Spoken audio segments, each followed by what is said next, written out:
Hello friends, आज हम बात करेंगे कुछ इंपॉर्टेंट टिप्स जो आपके हार्ट को हेल्दी रखने में आपकी मदद करेंगे। लोग हमसे पूछते हैं कि सब आप हार्ट के बारे में मेडिसिन बहुत बताते हो, टेक्निक्स के बारे में बताते हो, ग्राफी प्लास्टी और सब बाईपास के बारे में बताते हो, हेल्दी रखें कैसे हार्ट को, ये डिस्कस करिए। ये चीज़ें ज़्यादा इंपॉर्टेंट है, प्रिवेंटिव केयर काफ़ी इंपॉर्टेंट है। ऑब्वियसली डाइट और एक्सरसाइज पर हमने ऑलरेडी काफ़ी वीडियोस किए, कोलेस्ट्रॉल, बीपी, शुगर, सब पे हमने काफ़ी वीडियोस किए, पूरे पूरे प्लेलिस्ट अवेलेबल है उनके हमारे चैनल पर, जिसमें बहुत सारे वीडियोस है जो आपकी इस तरह की प्रॉब्लम्स को सॉर्ट आउट करेगा। आज एक जनरल टॉपिक करेंगे कि कौन कौन से चीज़ों से आप अपने हार्ट को हेल्दी रख सकते हो, tips for healthy heart. Topic पर जाने से पहले जो लोग हमारे चैनल पर नए हैं उन्हें रिक्वेस्ट करूँगी चैनल को सब्सक्राइब करके हमें इंस्पायर और मोटिवेट करें। सबसे ईजी और सबसे इम्पॉर्टेंट चीज़ है हेल्दी डाइट लेना। हालांकि ये कहना आसान है, करना बड़ा मुश्किल है, क्योंकि हेल्दी डाइट बोल देना बहुत ईजी है, लेकिन ज़्यादातर इसमें फल सब्जी और होल ग्रेन्स है, फैट फ्री प्रोटीन्स है, हेल्दी प्रोटीन्स है, अनसैचुरेटेड प्रोटीन्स है। ये सब चीज़ आपको ज़्यादा लेनी है। अगर आप ज़्यादा ऑयली स्पाइसी कंटेंट खाते हो, ज़्यादा तेल घी वाली चीज़ें ज़्यादा मात्रा में लेते हो, तो वो ओवरऑल आपके लिए अच्छा नहीं है, आपकी हेल्थ को बिगाड़ेगा। तो आप अगर हेल्दी डाइट को फॉलो करते हो तो आपके लिए लॉन्ग टर्म हार्ट अटैक या हार्ट रिलेटेड प्रॉब्लम्स होने का चांस कुछ हद तक कम हो जाएगा। अनहेल्दी डाइट लेते हैं तो वहीं आपके लिए प्रॉब्लम्स बढ़ने का चांस हो जाएगा।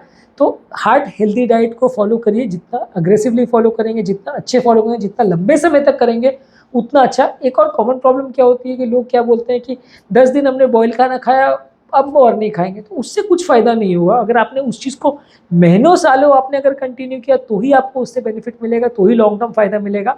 10 दिन, 15 दिन, 1 महीना अगर आपने कोई पर्टिकुलर डाइट ले भी लिया, कितना भी अग्रेसिव ले लिया, आपने ऑयल को पूरा बंद भी कर दिया, तो भी आपको उतना फ़ायदा नहीं होगा। कई लोग हमसे ये भी पूछते हैं कि ज़ीरो ऑयल खाने से फ़ायदा होगा क्या? ज़ीरो ऑयल, देखिए मैंने अपना एक ऑलरेडी डिटेल वीडियो किया जिसमें मैंने इस बारे में बात करी है, पर उसमें कॉन्सेप्ट ये है कि ज़ीरो ऑयल को आप लंबे समय तक मेंटेन करो तो डेफिनेटली फ़ायदा होगा। लेकिन अगर आप उसको थोड़े समय में लेके फिर बंद कर देंगे, 10 दिन, 15 दिन आपने ज़ीरो ऑयल ले लिया, तो कुछ नहीं फ़ायदा हुआ, क्योंकि डाइट और एक्सरसाइज और ये सारी चीज़ों का जो भी बेनिफिट होता है वो लंबे समय में होता है। उसको सालों साल मेंटेन करेंगे तब वो हार्ट के लिए हेल्दी होगा और तब वो आपको लॉन्ग टर्म बेनिफिट्स देगा। एक्सरसाइज फिर भी थोड़ा जल्दी रिजल्ट देगा, लेकिन डाइट से नए ब्लॉकेज का जो प्रोग्रेशन है वो कम होने में या वो कंट्रोल होने में सालों साल का टाइम लगता है। तो आपको उसको प्रॉपरली कंट्रोल करना पड़ेगा, लंबे समय तक कंट्रोल करना पड़ेगा, तो ही आपको फ़ायदा मिलेगा। नेक्स्ट इंपॉर्टेंट टिप है, रेगुलर बेसिस पे एक्सरसाइज कीजिए। रेगुलर बेसिस पे अगर आप एक्सरसाइज करते हो तो वो आपकी हेल्थ के लिए अच्छा है। इसको भी वही है कि लंबे समय तक कंटिन्यू करना है। साल भर में आप एक बार अगर पहाड़ चढ़ के आ गए तो उससे कुछ नहीं होने वाला। डेली अगर आपको एक्सरसाइज करना है, 10 घंटा डेली अगर आप एक्सरसाइज का फोकस करते हो तो वो आपकी हार्ट के हेल्थ के लिए अच्छा है। ओवरऑल आपकी कोलेस्ट्रॉल अच्छी बनेगी, स्टैमिना अच्छा बढ़ेगा, हार्ट का फेलियर भी अगर है तो भी उसमें ताकत आएगी, पंप फंक्शन भी इंप्रूव होगा, बहुत सारी चीज़ों में फ़ायदा होगा। सब नॉर्मल हो जाएगा ऐसा नहीं है, कोई भी तकलीफ कभी नहीं आएगी ऐसा भी नहीं है। जो लोग रेगुलर एक्सरसाइज करते हैं उनको कभी हार्ट अटैक नहीं आएगा ऐसा भी नहीं है। तो ये चीज़ों को ये मान के नहीं करना है कि मैंने ये कर लिया और अब कोई प्रॉब्लम नहीं आनी चाहिए, वैसा नहीं होता। जो भी चीज़ें है सबकी लिमिटेशंस है, हर चीज़ों से रिस्क फैक्टर्स को कंट्रोल करने से रिस्क कम होता है। कभी तकलीफ नहीं आएगी, इसका कोई गारंटी आपको कोई भी चीज़ दे पाएगी ऐसा पॉसिबल नहीं होता है। नेक्स्ट है कि हेल्दी बॉडी वेट को मेंटेन करिए। काफ़ी स्टडीज़ ने ऐसा शो किया है कि जिन लोग का भी बॉडी वेट ज़्यादा होता है उनको हार्ट रिलेटेड प्रॉब्लम्स होने का अंदेशा ज़्यादा होता है। हेल्दी बॉडी वेट मेंटेन करेंगे तो आपको हार्ट रिलेटेड प्रॉब्लम्स कम होंगे। हेल्दी बॉडी वेट का मतलब ये है कि बहुत ओबीस भी नहीं होना है, बहुत दुबला भी नहीं होना है। नॉर्मल नेचुरल वेट अगर आप मेंटेन करोगे तो वो आपके लिए ज़्यादा अच्छा है, लंबे समय तक वो आपको ज़्यादा फ़ायदा देगा। नेक्स्ट है कि स्मोकिंग अगर कोई करता है तो उसको डेफिनेटली बंद करना चाहिए। स्मोकिंग आपकी नलियों को अलग तरह से अफेक्ट करता है, जिससे हार्ट अटैक और हार्ट डिजीज़ का रिस्क बढ़ जाता है। अगर आप स्मोकिंग को क्विट कर सकते हैं, बंद कर सकते हैं, तो उसको आपको फ़ायदा डेफिनेटली मिलेगा।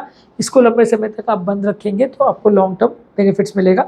नेक्स्ट है स्ट्रेस को कम रखिए। मेंटल स्ट्रेस जितना लंबे समय तक आपके दिमाग में रहेगा उतना वो हार्ट के लिए नुकसानदायक है।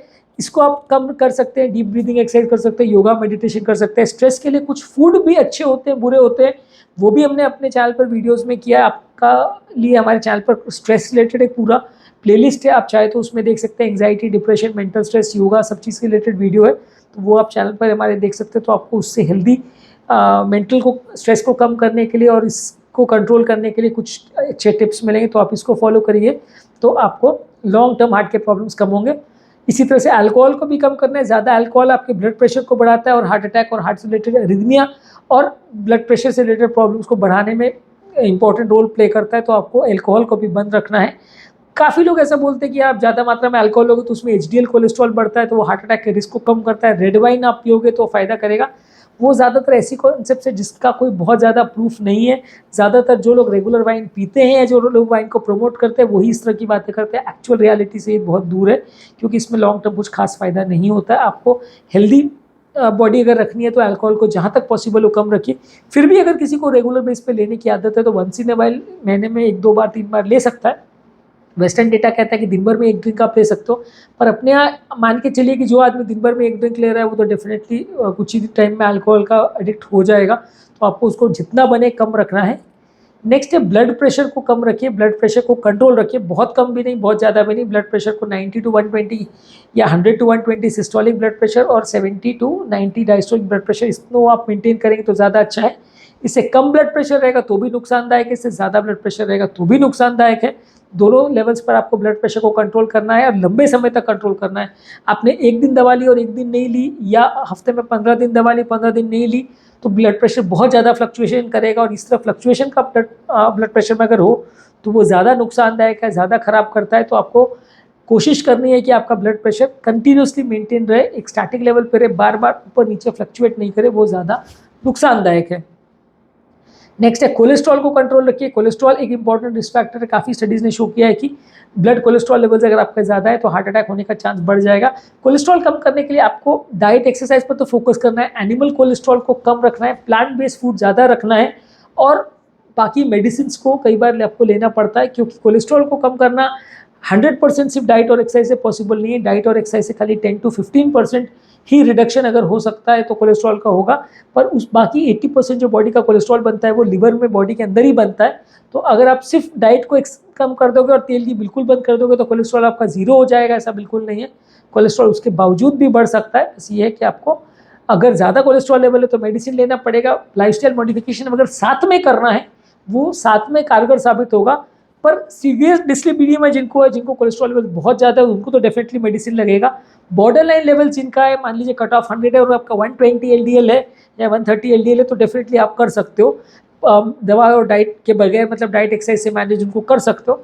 पर अगर आपका कोलेस्ट्रॉल लेवल का कट ऑफ 100 है और आपका लेवल 200 है तो उतना आप डाइट से नहीं मैनेज कर पाओगे, तो उसको आपको मेडिसिन देना ही पड़ेगा। अगर आपका कट ऑफ 100 है तो उसको लाने के लिए आपको मेडिसिन का सहारा लेना पड़ेगा।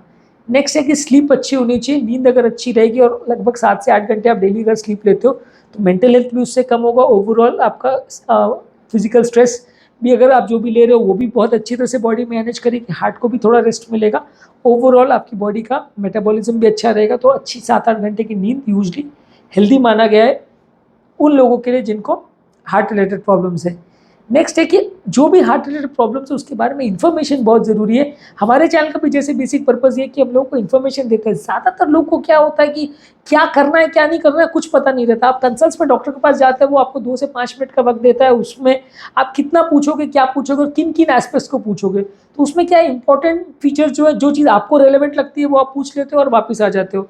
तो उसके रिलेटेड हज़ारों चीज़ें हैं, जो कौन सी डाइट करनी है, कौन सी एक्सरसाइज करनी है, कौन सी चीज़ों को फॉलो करना है, कैसे फॉलो करना है, क्या फ़ायदा है, क्या नुकसान है, क्या साइड इफेक्ट्स है, सब चीज़ आप अगर जब तक नहीं जानोगे समझोगे, या एटलीस्ट देखिए मैं नहीं सोचता कि आप पूरा पढ़ लिख के आप या ये चीज़ों को आप इनके बारे में वीडियोस देख देख के आप पूरे डॉक्टरी प्रैक्टिस करना चालू कर दो और खुद डॉक्टर बन जाओगे, दवाइयाँ प्रिस्क्राइब करना चालू कर दोगे, वो एक्सपेक्ट नहीं कर रहा हूँ मैं। लेकिन अगर आपको बेसिक नॉलेज होगा तो आप समझदार लोगों की तरह डॉक्टर के साथ डिस्कस तो कर सकोगे कि ये प्रॉब्लम है, इसमें मैं को क्या करना है क्या नहीं करना है, इसमें मैं को जो मेडिसिन दी जा रही है उसका क्या फ़ायदा है क्या नुकसान है, मेडिसिन के बदले क्या दिया जा सकता है, सर्जरी के बदले क्या ऑप्शन है, सब चीज़ आप पूछ सकोगे, डिस्कस कर सकोगे। नहीं तो डॉक्टर आपको बोलते हैं ये कर लो, आप बोलते हो जी साहब कर दो, कौन सा स्टेंट करना है, ये जो आपको ठीक लगे साहब वो कर दो, सबसे अच्छा वाला है जो कर दो। कॉमन आदमी का आंसर यही होता है कि साहब जो आपको ठीक लगे वो कर दो, हमको कुछ नहीं समझ में आता आप देख लो, अब जो सबसे बेस्ट हो वो कर दो। अगर पैसे का प्रॉब्लम है तो बोलता है थोड़ा कम वाला कर दो, उसमें बोलता है साहब अच्छा कर देना। तो कॉमन आदमी सिर्फ निगोशिएटिंग टर्म्स में रहता है कि जो डॉक्टर बोले वो कर दो। जब तक आपको बीमारी के बारे में समझ नहीं होगी तब तक आप उसके बारे में प्रॉपर डिसीजन कभी भी नहीं ले सकते। जो आप डॉक्टर्स के सिर्फ भरोसे पर रहोगे कि वो जो बोलेंगे, वो 50% में भी स्टेंट डालेंगे तो आप बोलोगे सब डाल दो, वो बोलेंगे 20% में स्टेंट डाल दो तो आप डाल दोगे, वो बोलेंगे 10-20% ब्लॉकेज चलो बाईपास करो तो आप करवा लोगे। तो आपको समझना ज़रूरी है कि क्या चीज़ों का क्या इंडिकेशन है, तभी आप एम्पावर्ड होते हो, तभी आप प्रॉपर डिसीजन ले सकते हो, तभी आप अपनी लाइफ को बेटर बना सकते हो। जो लोग हमारे चैनल पे नए हैं उन्हें रिक्वेस्ट करूँगा कि चैनल को सब्सक्राइब करके हमें इंस्पायर और मोटिवेट करें। जो लोग हमारे चैनल पे बहुत डिटेल वीडियोस नहीं देखना चाहते उनके लिए चैनल पे अपने यूट्यूब शॉर्ट्स रेगुलर बेस पे अपलोड कर रहे हैं। और हार्ट अटैक के लिए लाइफस्टाइल मॉडिफिकेशन के लिए लाइफस्टाइल ऑफ कार्डियक पेशेंट का हमारा पूरा प्लेलिस्ट है, उसमें डाइट और एक्सरसाइज के बहुत सारे टॉपिक्स हैं। डाइट और एक्सरसाइज की भी प्लेलिस्ट है तो आप उन्हें देख सकते हैं, उन्हें फॉलो करिए तो आपको डेफिनेटली काफ़ी हार्ट के लिए सीखने मिलेगा। हार्ट पेशेंट्स के लिए हेल्दी एक्सरसाइजेस का भी हमने वीडियो किया है, वो भी आप हमारे चैनल पर देख सकते हैं।